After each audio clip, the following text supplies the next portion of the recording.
এখন আমরা দেখব খ নাম্বার প্রশ্ন, যেখানে বলা হয়েছে যে 1/f(x) into root of f(x + 1) এর আমাকে ইন্টিগ্রেশনটা বের করতে হবে। সো f(x) আমাকে কি দেওয়া আছে, f(x) দেওয়া আছে হচ্ছে x²। তো এখানে থাকছে dx/x² into root of f(x) আমার কত আসবে, শুধু x + 1, এটার আমাকে ইন্টিগ্রেশন নির্ণয় করতে হবে। সো আমরা দেখেই বুঝতেছি অ্যাকচুয়ালি এখানে আমাকে আংশিক ভগ্নাংশে অ্যাকচুয়ালি জিনিসটা বিভক্ত করে নিয়ে তারপর ইন্টিগ্রেশনটা আগাতে হবে। তো আমরা যদি আংশিক ভগ্নাংশের জন্য এদিকে দেখি কি আছে আমার 1/x² ইন্টু x + 1। ধরি এটা হচ্ছে কি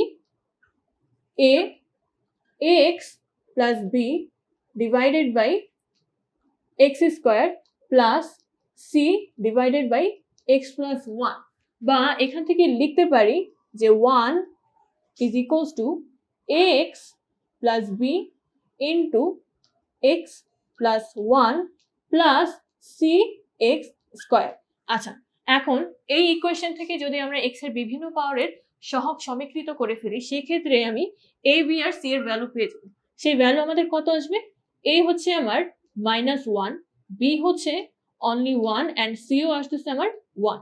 এখন এই ভ্যালুগুলো যদি আমি এখানে বসিয়ে দিই তাহলে কিন্তু আমার আংশিক ভগ্নাংশ চলে আসছে, এবং এখান থেকে আমি ডাইরেক্ট এখান থেকে লিখে দিচ্ছি যেটা আসছে। পাচ্ছি হচ্ছে প্রথমে -1/x plus 1/x² plus 1/x + 1 পুরোটার হচ্ছে dx। এখন কিন্তু আমার ইন্টিগ্রেশন করাটা খুবই ইজি হয়ে গিয়েছে। তো আমি যদি প্রথম টার্মের দিকে তাকাই, আমার এখানে কি আছে -1/x, এটাকে যদি আমরা ইন্টিগ্রেট করি তাহলে থাকছে হচ্ছে আমার ln x। এরপরে কি আছে 1/x², এটাকে যদি আমরা ইন্টিগ্রেট করি সেক্ষেত্রে আমার ভ্যালু আমি পাবো হচ্ছে 1/x, অ্যান্ড লাস্টলি 1/x + 1, এটাকে যদি আমরা ইন্টিগ্রেট করি সেক্ষেত্রে পাচ্ছি হচ্ছে ln x + 1। যেহেতু সবগুলো ইন্টিগ্রেশন করা শেষ, আমরা কিন্তু অবশ্যই লাস্টে একটা কনস্ট্যান্ট c দিয়ে নিব, ঠিক আছে?